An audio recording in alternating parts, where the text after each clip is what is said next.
The content herein is for informational purposes only, not intended as medical advice, diagnosis or treatment, and is not to be substituted for direct advice from your doctor.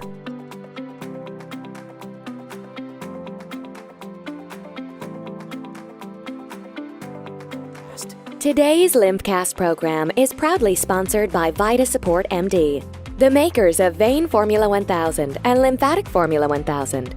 These MPFF-based nutraceuticals are backed by science and recommended by doctors specializing in venous and lymphatic disorders. Visit VitaSupportMD.com to learn more.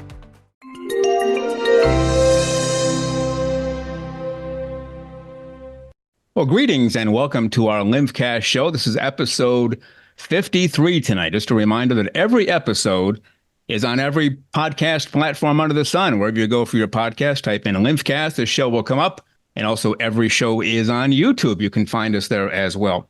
If you haven't done so already, it's time to check our website, your daily check of our website. That's lymphcastnetwork.com. And everything that you need about this show is right there for you. Let's go around the room and meet the panel. From Arizona, I have the right state tonight, Dr. Monika Gloviczki. Hello, Monika. How are you? Hi, everybody. It's a pleasure to be with the team and with our distinguished guest, and I'm looking forward to our discussion. All right, very good. Glad to have you here. The gentleman who started this show with basically a seed of an idea, and look what it's grown into, 53 shows as of tonight. He is a physician and surgeon from New Jersey. He's also the founder and owner of VitaSupport MD.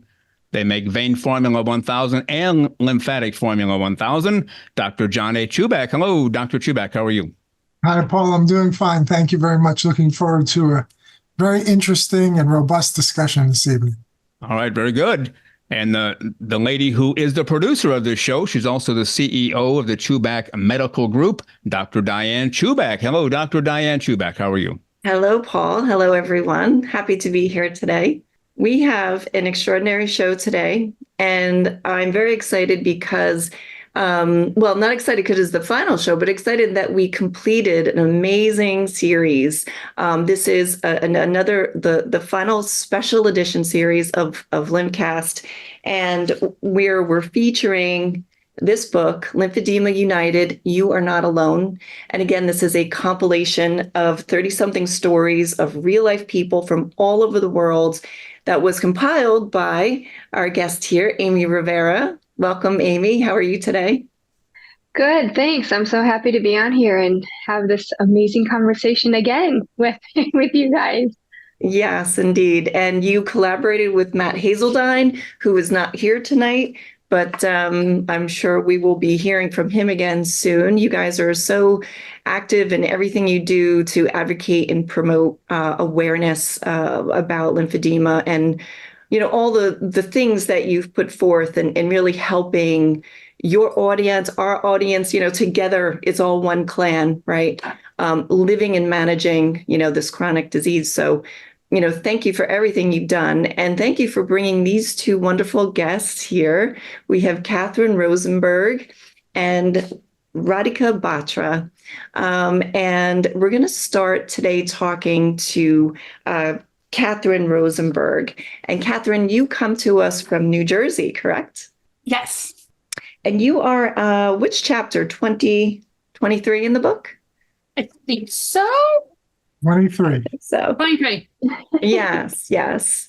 So tell us a little bit about yourself and kind of, what's brought you here, your journey and, just your journey to the point where you wrote this chapter in the book. So outside of lymphedema world, I'm actually a high school special ed math teacher in Toms River, New Jersey. Been teaching for 16 years. But prior to all my teaching, I was diagnosed when I was 8 years old with a rare form of cancer known as synovial cell sarcoma. I was actually University of Penn and Children's Hospital of Philadelphia's very first pediatric case. So I was completely experimental. So anything that I've gone through, they really don't have any stories to go, oh, yes, this is going to work, or, oh, no, it's not going to work for you. So I was completely experimental. As an 8-year-old, I received the maximum amount of radiation to 3 parts of my body than an adult could get. So it kind of destroyed my lymphatic system pretty badly. All of my lymph nodes in my left inguinal area were completely gone. I developed my lymphedema within 6 weeks of finishing radiation. I actually found it I went swimming outside, and the heat and the humidity brought on the swelling, and it never went away. And then it was exacerbated by getting on an airplane. And at that point, there was no pediatric lymphedema doctors or pediatric lymphedema therapists around. There was, I know Gunter Close and Steve Norton had their facility, but my doctors didn't know to refer me there. So they were doing the best they could for me. For a while, it was just physical therapy just to kind of keep the leg moving. But then, that was no longer working. So then we moved along to compression garments. And then I want to say it was 2003, maybe, I had seen an ad on TV for a doctor that said he specialized in lymphedema. So I was like, it's an 800 number. I'm like, I got nothing to lose. Let me give it a call. To find out, his office was 35 minutes away from my house. So I then had the ability to go down and get treated with him 5 days a week with the manual lymph drainage and compression wrapping with his office. Did very well.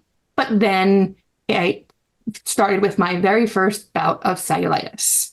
And that bout of cellulitis was pretty severe. It started with my big toe. I clipped my own toenails, big mistake, and wound up with a battle of cellulitis. And it kept coming back. So it was really difficult to treat. And it would always come back to my calf. So at peak point, I think I'm up to 53 battles of cellulitis. 6 times I was septic. And I think I've had MRSA 26 times. So I'm kind of very infection prone. But in all honesty, since 2015, I've had 1 battle of cellulitis. And I also, during this time of my lymphedema, because my lymphedema is on my left side and my cancer was on my left side with my left hip, it resulted in me needing to get a hip replacement done. So I did the hip replacement, and it was actually done by an orthopedic oncologist, which was the best thing I could have ever done because he understood lymphedema a little bit, not a lot. He understood it enough to know that we needed to take extra special precautions in the operating room. So we weren't necessarily sure how my leg was going to react. So we planned pretty well ahead in terms of the fact that he actually brought in a lymphedema therapist into the operating room for me so that this way they could compression wrap my leg to prevent my swelling from getting out of control post-surgically. Once the first 24 hours went past, we decided that we were going to try to put compression on, my regular compression. We learned pretty quickly that doesn't work to have somebody else put your thigh-high compression garment on you. You kind of get punched in the face. So we then alluded to Velcro wraps, which I have never used before. And trying to find compression that works on a stage 4 lymphedema patient is not necessarily always easy, especially because I don't resemble a stage 4 lymphedema because of the fact that I've been very well maintained and monitored. And I see Amy nodding on this one because she knows that I don't represent it at all. And I actually represent a lot looking like I'm primary, even though I'm not. And 3 months after I had my hip replacement, they let me go back to work. And I'm like, something's not right. I don't understand. It's popping. It's doing something weird. So I run back into the doctor's office and I said, something's not right. Everything checked out. I get up to leave. I take my bag and swing it over my shoulder and I dislocate my hip right out the front, which should not have happened. So I was brought to the emergency room, obviously, but then to the OR to put it back in place. And he temporarily put it back in place and then let my leg hang off the operating room table just to make sure that it was back in place properly. And it popped out again. So he concluded that I had a lymphedema-related hip dislocation. So we put a constrained liner in there, and it's been fine ever since. So after that, my lymphedema did kind of get a little wonky. And I started to look into lymphatic surgeries. So the first one I had which unfortunately was not as successful as we wanted it to be, was a vascularized lymph node transfer from my right supraclavicular to my left groin. Unfortunately, my incisions didn't want to stay closed as they should have, and it caused infection.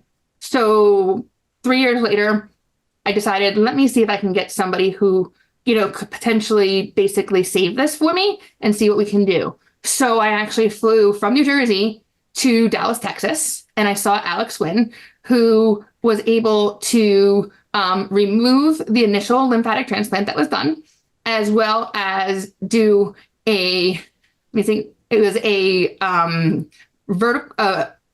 oblique rectus abdominal muscle flap, along with a omentum transplant, along with 3 lymphovenous anastomoses all at the same time to fix the lymphatic damage that I had.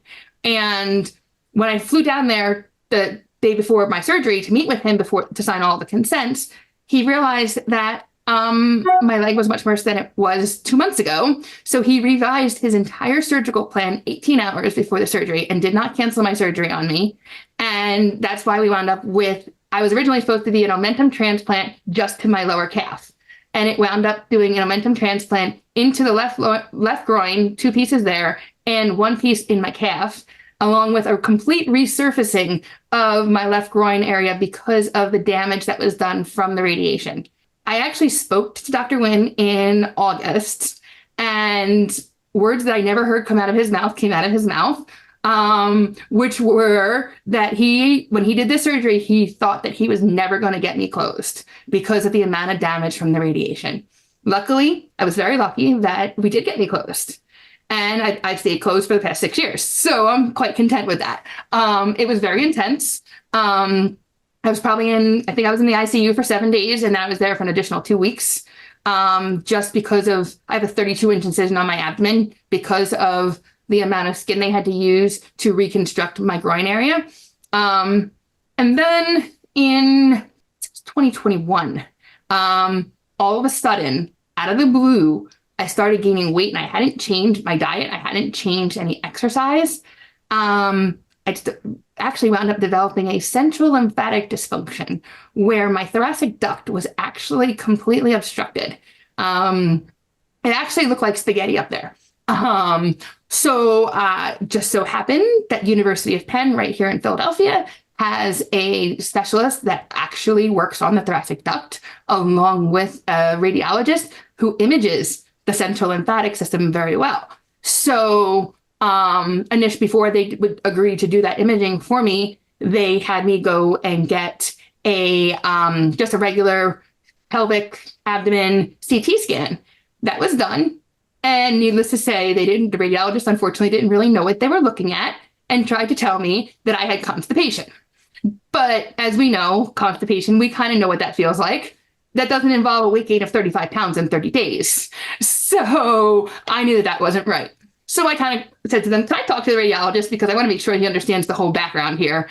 And we walked through it, and he was like, okay, I think we need to send these images up to Penn. So they sent them up to Penn. And when Penn saw them, they couldn't see anything crazy. So they decided they were going to image me because they realized I wasn't going to go away. I kept pushing and pushing and advocating for myself. So they realized, let me image her. Maybe we can get her away if we just image her and shows that there's nothing there. So in January of 22, I went in for the imaging, and needless to say, they found something that they were not expecting. So they saw that my thoracic duct was tortuous, but they couldn't confirm it 100%. So they bring you back in for a live lymphangiogram underneath anesthesia. With that, the plan was that they were going to use angioplasty to open back up the blockage. However, when they got in to do that and they found the spaghetti, they realized that the angioplasty was not going to work. So they initially told my parents that I was going to be out underneath anesthesia for about 7 hours for the entire procedure. I woke up 54 minutes later because it wasn't possible. So then came we're going to refer you to plastic surgery. We have a plastic surgeon here who actually does a lymphovenous anastomosis on your thoracic duct. So I went to him. That took until July. to actually get in to see him and have the surgery. And when I had the surgery done, I kind of laughed because on the screen it showed you about how long they allotted for the surgery. They allotted about 4 hours. I looked at them and said, you didn't allot enough time for me. And they said to me, nah, we've done them all in under 4 hours. I said, okay, I'll see you about 5 o'clock. This was 8 o'clock in the morning. And they said, nah, we'll be done about 12. I said, okay. So as Amy knows, because I texted her as soon as they handed me my phone, I believe the time was 5:25 when I woke up and had my phone in my hand, because my body just is so complicated because of all of the damage and everything that's been through for the last 35 years. So nobody ever expected for me to actually have a central lymphatic issue when all of my radiation and cancer history was down in the pelvic region and below. So it was kind of a unique situation.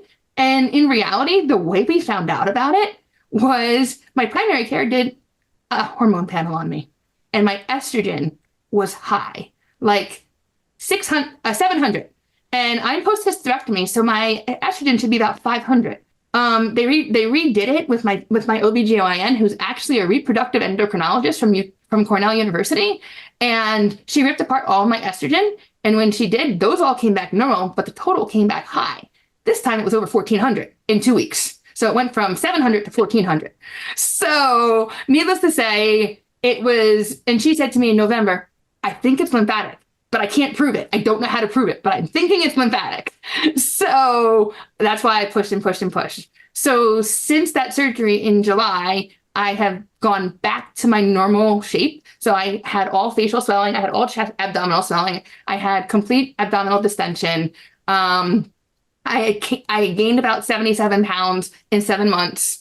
And I also, towards the end, before the surgery was done, my O2 levels overnight were down in the 80s for about 15 to 20 minutes a night. And those levels don't go below 98% anymore. My body weight is back down to below what it was before this even started. I lost all the facial swelling. I lost all the abdominal swelling. And my estrogen levels are normalized.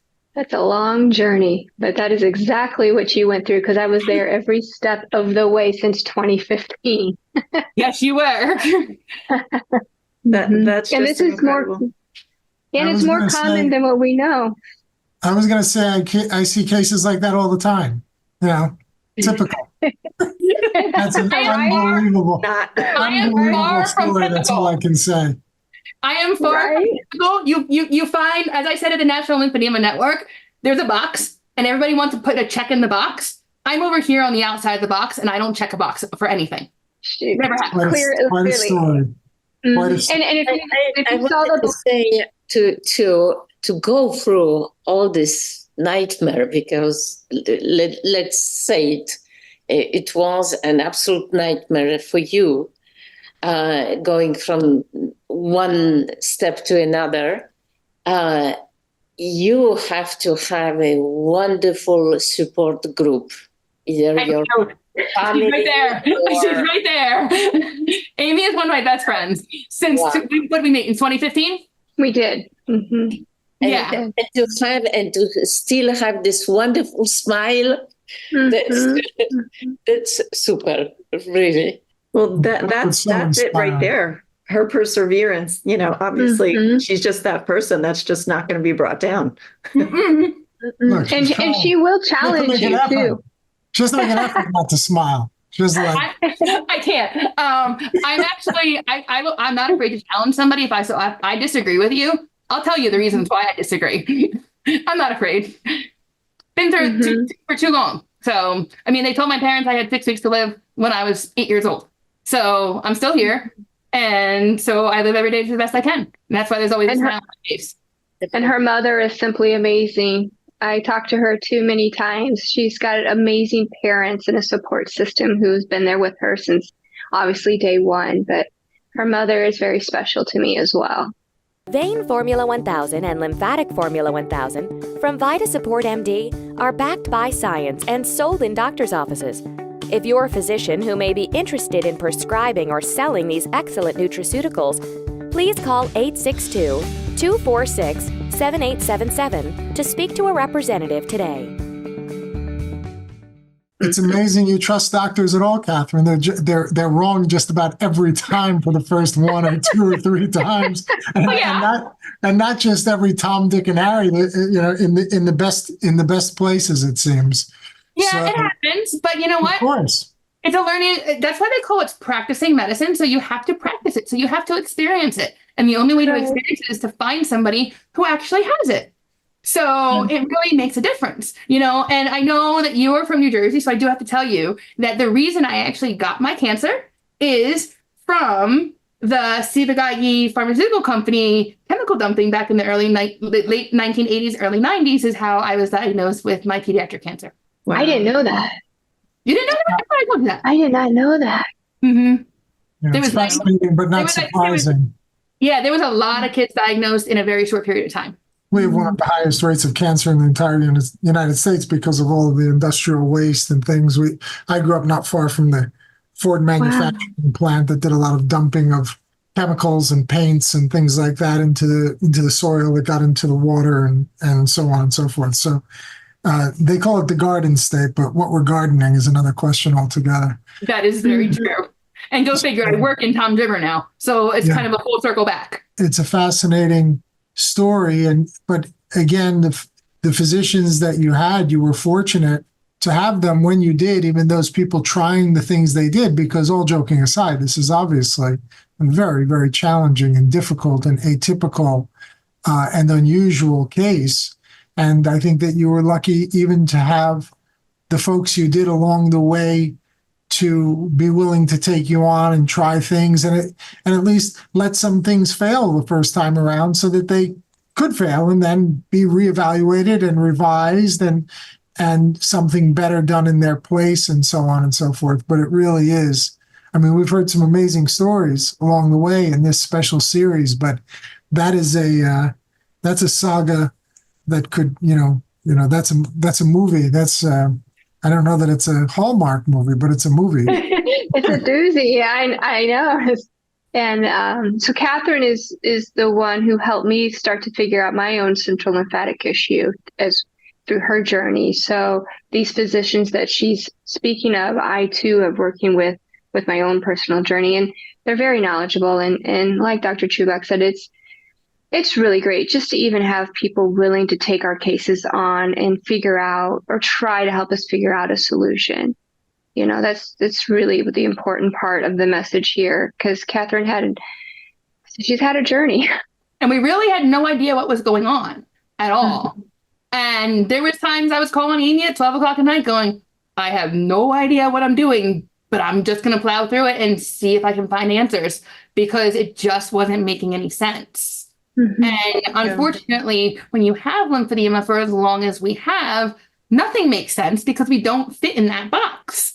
And even though I would love to fit in a box, it just doesn't happen. So, even when I had the surgery, a couple months after I had my thoracic duct surgery, I asked the surgeon, because my orthopedic doctor had asked me, why does my thoracic duct now have many loops?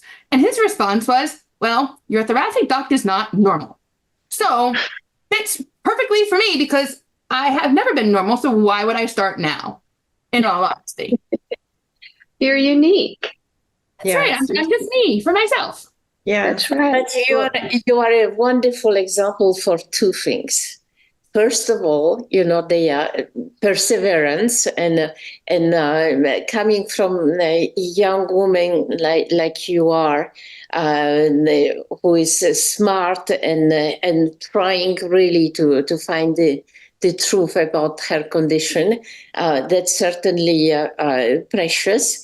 And second point, how important is the development of the imagery for lymphatic system, that, very often we had the guests here working with lymphedema patients, and, they don't test that much. And that's for sure that it's a clear message to everybody who is a patient or the family. If you see something that doesn't just feel good, you have to persevere to find what is the cause. And the interesting piece is is the surgeon actually will not do this surgery without the imaging. The morning of my surgery, his words to my mom were, if the interventional radiologist could not get into my thoracic duct, then he aborts the procedure completely. So I have a lot of respect for a doctor like that who relies on the imaging, because as we know, the lymphatic system is so tiny. So with it being so tiny, you don't want to mess up on something when you're rerouting it into your external jugular vein, because that is where my thoracic duct is rerouted to. Incredible. You know, you're, and this is not the end of your story, really, Catherine, as complex as it is. You know, I'd like to ask you another question, because I know that you have completed your master's degree and you've addressed some questions through some of looks like academic research. Tell us about that. So when I was when I was out having my hip replacement done, I was bored and I couldn't sit still and do nothing. And Amy knows that I'm always doing something at all times. So I decided that I was going to go for a master's degree in computational science. So I have an undergrad degree in mathematics, and computer science goes hand in hand. But it allowed me to choose to do something with computer science that I wanted to do. And what better thing to do than to look at how we calculate the volume of a leg? Because, you know, with lymphedema, that is how most people are diagnosed, is based on the volume differential. So I started this project with my first master's degree, it was just in computational science. And that's where I was looking at various ways to calculate the volume of a leg. And as a math person that I am, and I'm an analytical math person, I literally was like, this is not the way we calculate the volume. So the place I was utilizing calculated the volume. I then calculated the exact same volume, but my volume with the same numbers, and we got way different numbers. And I'm like, I don't understand. Can I see your formula? Because it just doesn't make sense to me. And they gave me the formula, and I just went, oh no, this is not good. And they looked at me and said, what do you mean? And I said, you're assuming that I'm the Tin Man, that we're calculating my leg volume based on a cylinder. None of us on this panel or anywhere in the world looks like the Tin Man, because as we get further up the leg or up the arm, the circumference gets bigger. So we can't assume that the top and bottom of a cylinder is exactly the same size on a leg. So then I started to really look at how can I make this better. Just so happened I was teaching a introductory calculus class, and in the calculus book was, hey, calculate the volume of a leg using the truncated cone method using integration. So we utilized that to calculate the volume. And I used some people, like just normal people, to do it. I then was able to do some error analysis to see how much of an error was there in using just a regular cylinder versus using the truncated cone. And it was over 10%. And the definition of lymphedema for some places, depending on where you go, is somewhere between 5 and % differential. So if we're getting a 10% error on our volume calculation, just on the calculation, that's not, are we overdiagnosing or underdiagnosing? So that led me to actually working towards a PhD at Rutgers University in computational integrative biology. And so I got to work in the lab, and we actually got some water displacement going. So we literally were displacing, because that's obviously the most accurate way to calculate the volume. So we were measuring the person's arm every 4 centimeters just to get as close to accuracy as we can. We were using a tape measure that connected to itself and retracted back. So there was never, am I pulling it too tight? Am I pulling it too loose? Kind of errors going on. And we then compared it to the water displaced water. The way we calculated the volume of the displaced water was I collected it in a bucket, put the bucket on a scale, and then used the density of water to convert the weight of the water into the volume. And we actually realized that with the arm, it was more like a 15% error, because what's the first thing that goes into the bucket when you put an arm in water displacement? Your fingers. Everybody was forgetting to calculate the volume of the fingers when they were calculating the volume of an arm. So, and that error alone was, I think, 9%.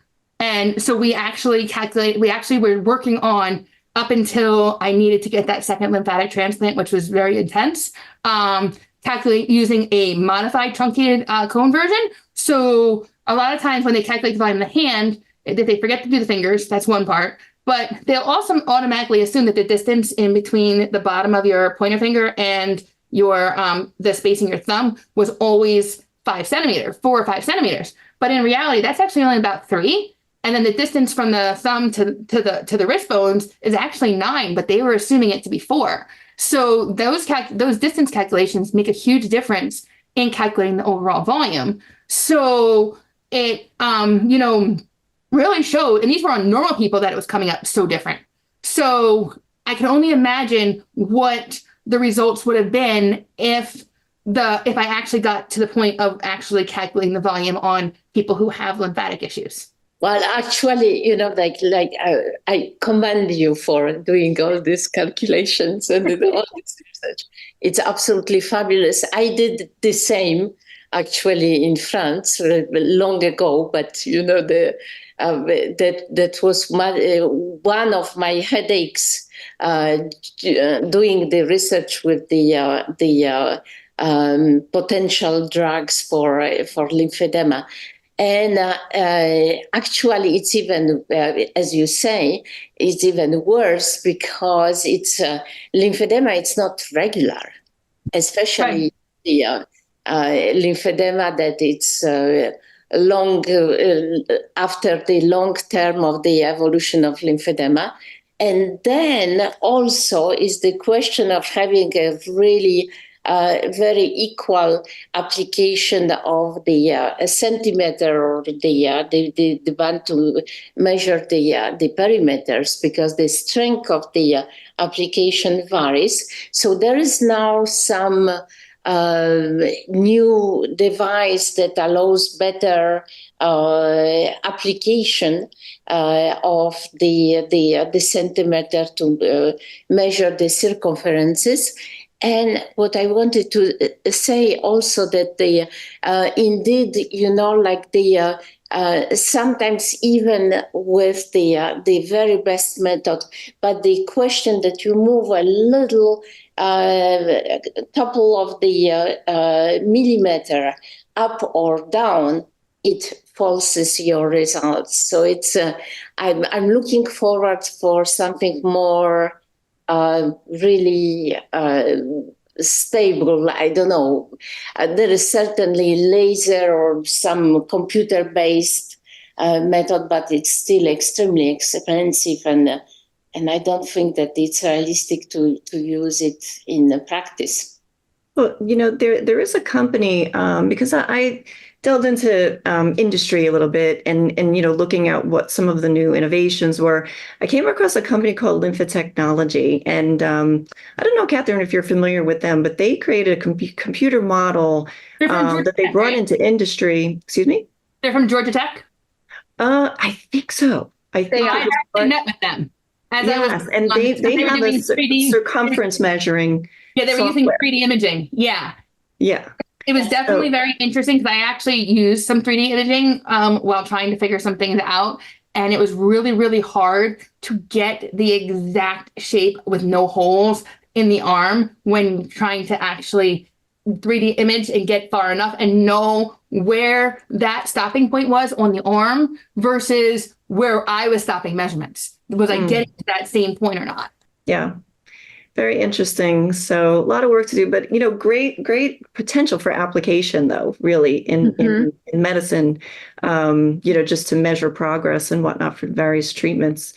Well, thank you, Catherine, for everything that you told us about.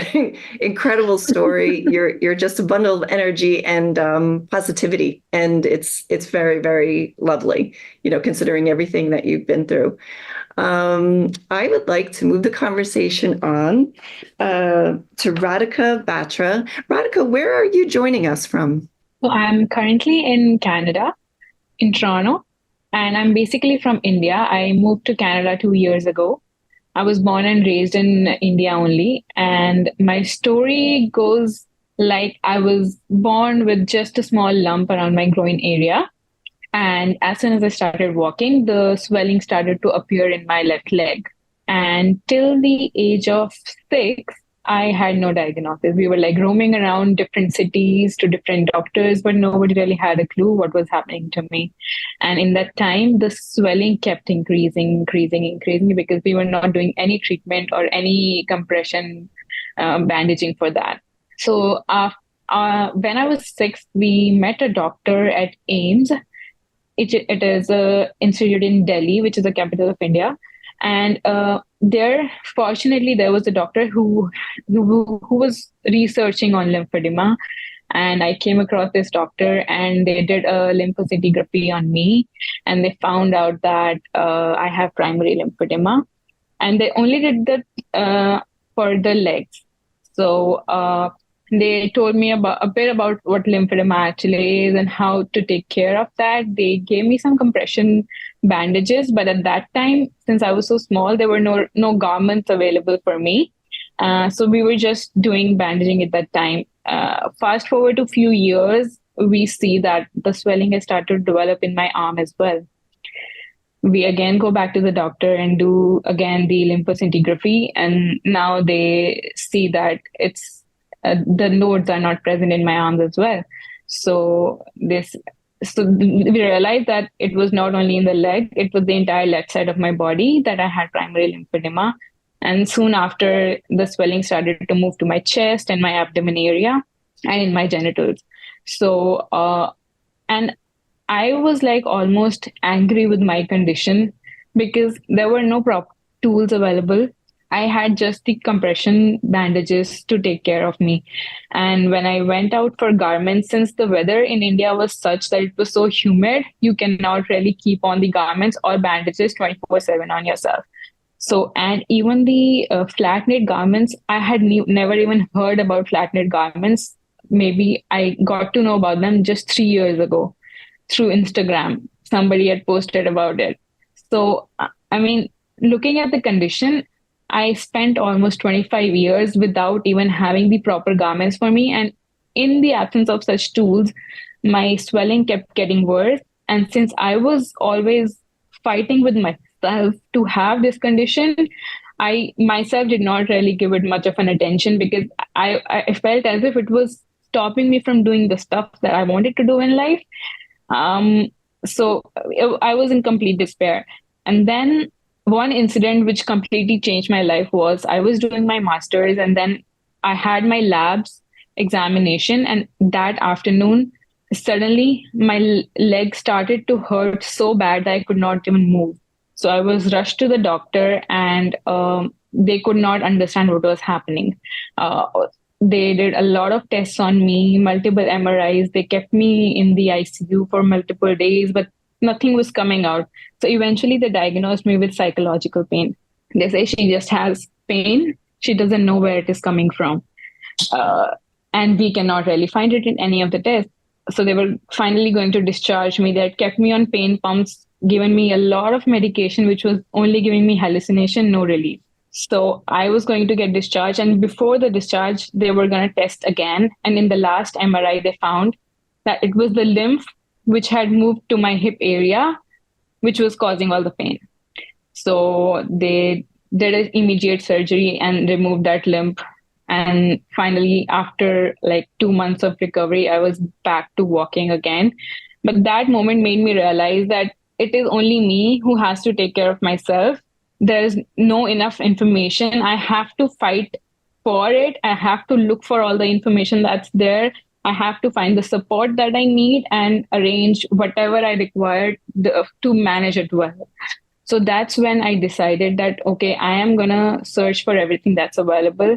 So I went on to social media and Googled stuff around it.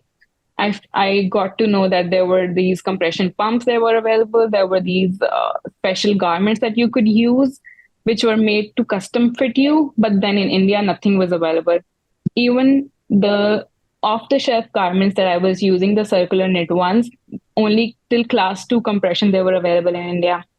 So I had a friend living in the States, so I would get to order her for me class 4 compression, and she would send it over to me and then I would use it. But still, those garments were not working for me because of the level of swelling that I had, and it was only increasing.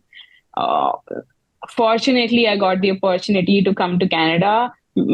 So here I met wonderful people through the Instagram community that I had. I had a friend, she made me introduced to the garment fitter here. And since the time I had met my garment fitter, her name is Ala, things have completely changed for me. Ala's wonderful. I know. She has been like a savior for me. She introduced me to the surgeons here. She introduced me to the lymphedema specialists here. She designed the plan for me to find out the perfect fit of the garment. And now that I have the garment, I do not really have any issues living a normal life. I know I have to do a lot. I have to put in a lot of labor to control the swelling. But at least with that labor, I'm at least able to continue with my life. Before, even if I was putting in the labor, I was doing all the compression, stocking, and even the bandaging. Since the compression that I was putting on, they were not working for me, the swelling would come back where it was. It has been a roller coaster ride so far. And now what I try to do, that I have created an Instagram handle for myself and for the people around in India who do not have information about lymphedema and all the resources that they can access. Even a single message I get from a small girl who's living in the suburbs about inquiring about the stuff that they need, I try to guide them to the right direction, like get help from wherever possible. I give them all the resources that I have in India. And also now it is a global community. So I'm really grateful to be able to connect with all the people around here and have all the resources that I have right now. I'm still struggling to find the surgical resources here, but I'm hopeful. At VitaSupport MD, we believe in creating the best bioflavonoid-based supplements to support your vitality. Bioflavonoids are found in abundance in nature and support excellent health and wellness. The demands and stresses being put on our bodies in these challenging times are unlike any we have seen before. Support your body with the flavonoids it needs to fight inflammation and oxidation. Unlike other products in the marketplace, VitaSupport MD dietary supplements use micronized flavonoids for optimal absorption and effectiveness. Micronization is an advanced process which creates an ultra-fine powder easily absorbed by the body. At VitaSupport MD, we are passionate about making your good health our life's work. Radhika, in your story, in your chapter, you talk about, because we often talk about this on LymphCast and, the emotional burden that you carry, and that sometimes you're not even thinking about it. You're not really addressing that part of it because you're so busy managing the physical aspect of this. And, you talk about like growing up with this and the bullying that you experienced and it's funny because when you talk about this young girl that you say you're communicating with, I'm sure your heart's going right back to those days, right? Okay. But then moving to the city, going on for your undergraduate degree, your master's, your PhD, congratulations on all that great education. But you had to manage this on your own. And you start to realize, and Dr. Chuback says this all the time, it's like, nobody's coming to my rescue. It's all up to me and the resources I've found. But, you describe your sort of moment of awakening when you decided to put yourself out there, right? To create your own Instagram handle, put a picture of your leg and all of the flooding of love that came back to you and support. Tell us your thoughts about that. I mean, it was actually the main thing that ignited inside me was I have gone through this all. And once when I have decided that I want to accept this condition, I want to work with this condition so that I can have a better life, why not tell about it to others? Like, there are so many people who might be living with this condition, unaware that just acceptance can change their life completely. I spent all my teenage fighting with myself that this condition is a barrier to everything. But had I known that, only if I would have accepted at the right time, I would have been able to do so much more than I am now, right? And I think for that, you really need a support system. And when somebody knows that, there is someone out there you can reach out to and share and discuss, then it makes a huge difference in your life. And I think I missed that in my life. So I did not want for somebody else to miss that. So that's what the whole idea was behind all the Instagram channel and talking about it more. The more we talk about it, there are more people in the world who know about lymphedema, and easier it will get about for us, right? So that's it. Yeah. Well, Yes. it's certainly, they are so important to spread the awareness about the disease and treatment and all the issues. And certainly, as you said, the acceptance, and this is the first step to for everybody carrying these issues. I wanted to tell you that we have followed the evolution of the world because, for us, all the social media, it was the novelty within the modern life now, and certainly social media can be terrible sometimes, but you are showing the very positive side and the side, how really you can help and help other people and encourage them to get better, simply. Yeah. And that's the same reason why I started Instagram years ago. It was the same reason you did. Yeah, your story resonates so much with me, especially as a young girl, because I too thought I couldn't live with lymphedema. And I used to feel that you are my soul sister. Well, we are. We're swell sisters. We're swell sisters. I know. And the beauty of social media, like Monika said, it's, there's a negative side to it, but the beautiful side of it is we're connecting with people like each other from all over the world, and we might be that light for someone who's suffering in the dark. And so, thank you for creating your Instagram, and we're connected on Instagram, and I know Ala very, very well, and so you're in wonderful hands, and that's the good thing to see is that we have a lot of great people in the community, so. Yeah, you just resonated with me. You brought some tears to my eyes. Thank you. And Radhika, I mean, just alone, the communication that you've sort of started in India, where obviously resources are still very scarce, knowledge is still very scarce. And so you realize how incredibly important person you are in this regard. I just hope I can reach more and more people. I think I'm not doing enough as much as I can. I hope that I can do better. I have so many things in mind, but moving to a new country and settling in here is taking all the toll on me. Because now I'm experiencing so many amazing things here. I want others to also have that experience.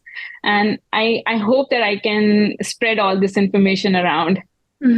That's really great. That's wonderful. What is your Instagram handle? It's Indian Lymphy. I think it's underscore, right? Yeah, Indian_Lymphy. Yeah. Yeah, that's awesome. All right. So, Dr. Chuback, any words or thoughts? Well, there's not a lot to say. I'm just listening and being inspired and being moved and motivated. I think that the whole purpose of the LymphCast podcast has been from the beginning to raise awareness and certainly not to misrepresent ourselves in terms of thinking that we have all the answers on this program. It's more about shining light on the problem, sharing some answers, sharing our experiences as clinicians, as patients, as therapists, as physicians, as surgeons, et cetera, et cetera. And today we had with Catherine and Radhika another extraordinary people with two extraordinary stories who are doing extraordinary things in their own way. And I've told others on the show, Radhika, and I'll tell you, don't ever be disappointed in your achievements, your efforts, your reach, because none of us can reach all of us. And if we can just kind of pass it along, and if you can help even 2 or 3 people who help 2 or 3 people who help 2 or 3 people, then the problem is solved. Then the message will get all the way around the world and back to you. So it's the old story of he told 2 friends and she told 2 friends and so on and so on. So you're doing your part, just as we as physicians. I can't treat every patient with vein and lymphatic disorders in the world, but I do my part and inspire others to do their part. And I'm inspired by other clinicians and patients like yourself to do my part. And people like Dr. Gloviczki and her husband travel the world doing their part and speaking and educating and inspiring. And, you know, it is a family. It's a tribe. And when you're inside the family and you're inside the tribe, you think everybody's heard of us. But when you get outside the family and outside the tribe, you start to feel like nobody's heard of us. We feel like we're screaming in a vacuum. We're screaming in a hole someplace. But the message is getting out. The word is getting out. And I think that one of the other take-homes from tonight's discussion that we've heard again and again and again is patients with this disorder and this group of disorders, and all patients, have to advocate for themselves. We live in a time where physicians are not only very busy, overworked, overburdened, et cetera, but also we live in a time of the truth, which is none of us knows everything. And so if you're not getting, I've said this many times on the show, for the patients listening out there, if you're not getting answers that seem to make sense, certainly if you're not getting answers, therapies, treatments, solutions that are yielding results, that doesn't mean that there are no answers and treatments and solutions that can yield results. It means you just haven't found the right group of people for you to solve your problems. So keep looking, keep searching. I've learned so much in the last couple of years on this program. I go back again and again to Dr. Håkan Borson, who showed images of liposuction surgery for lymphedema patients, which absolutely blew my mind. And I think that if those results are reproducible in the hands of other surgeons, I still think that that's one of the places that perhaps the greatest treasure lies in the future, the greatest resource. And it's probably going to be a combination of these things and others: the lymph node transfer surgeries, the lymphovenous anastomosis surgeries, liposuction surgeries, et cetera, in combination, of course, with nutrition, diet, exercise, hands-on therapy, compression, et cetera. But certainly I think as a surgeon, and I'm biased in this way, but as a surgeon, my eyes have been opened to the fact that this group of patients is grossly undertreated by the surgical community, because the surgical community is vastly or largely, almost completely ignorant of these surgical operations, what the potentials are, what the techniques are, what the indications are, and that there are so many patients out there needing them.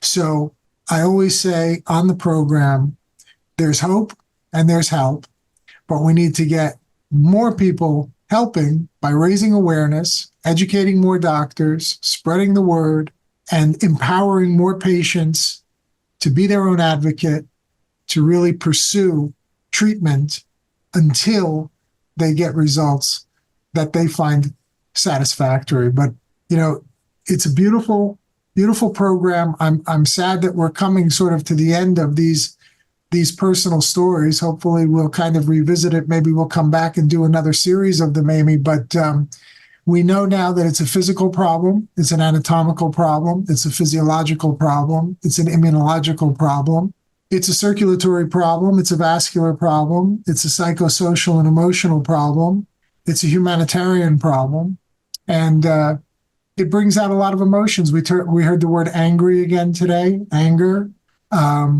We heard a word today that I don't remember hearing before on the show, which I think is fascinating because we kind of focus on here in the United States and we forget that this happens all over the world in places like India and so forth. Bullying, imagine that for the young people affected with these disorders. We didn't think about, how cruel children can be out of their, ignorance and naivete and youth, of course.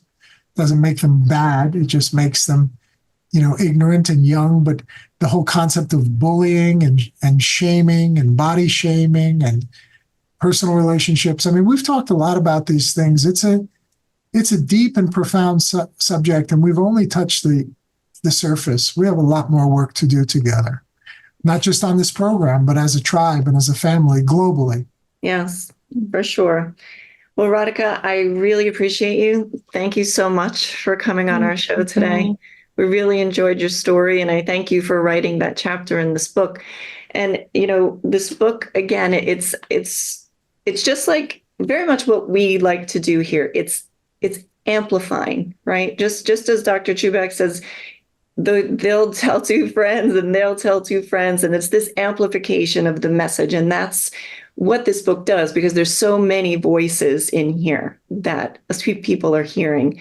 So, as quickly as we can spread the message and get the awareness that we need and the backing that we can in research and, frankly, just, coverage with insurance companies and things like that, really, truly recognizing, the medical need for this. So I want to thank you, Amy, and your compatriot, Matt Hazeldine, for writing this book and bringing these wonderful guests to us. And as Dr. Chuback said, happy to have you back anytime with some new stories and things that, can really, truly, help our listeners. So we appreciate that, Amy.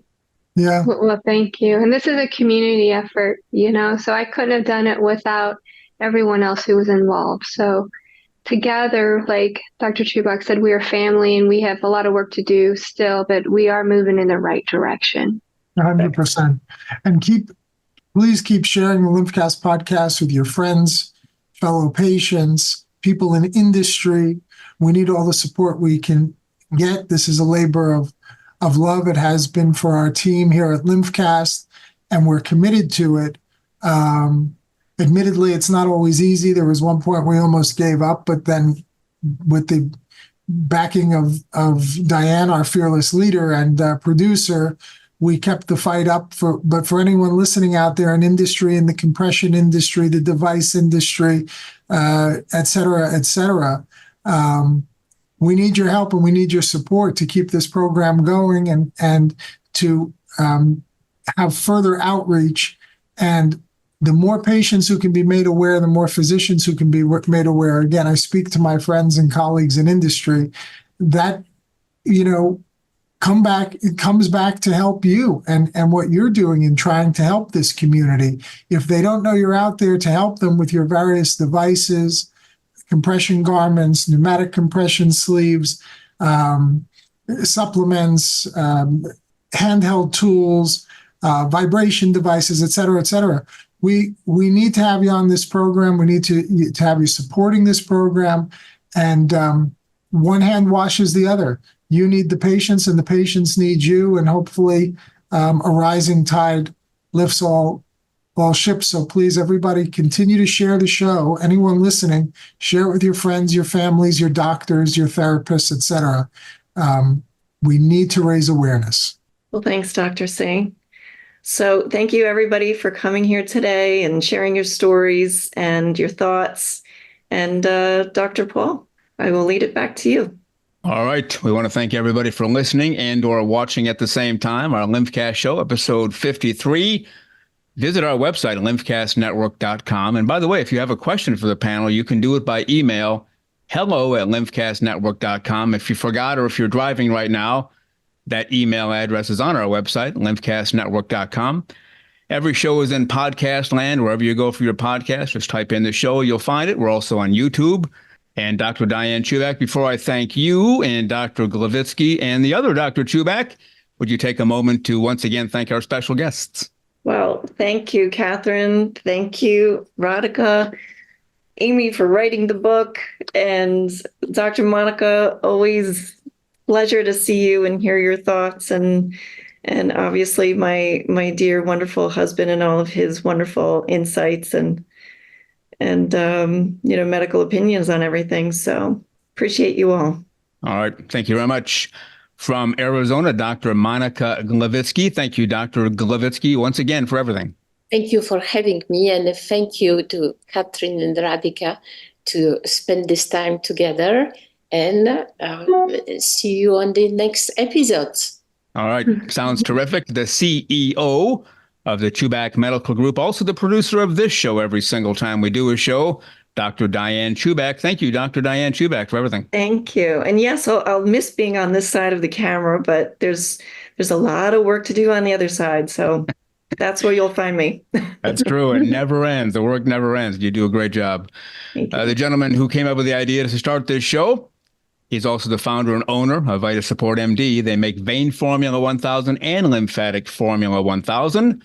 From New Jersey, Dr. John A. Chuback. Thank you, Dr. Chuback, for everything. Thanks again, Paul. It was a great show. Look forward to the next one. Absolutely. Thank you, sir. And again, LymphCast, you've been watching episode 53. We'll see you next time. Have a great night.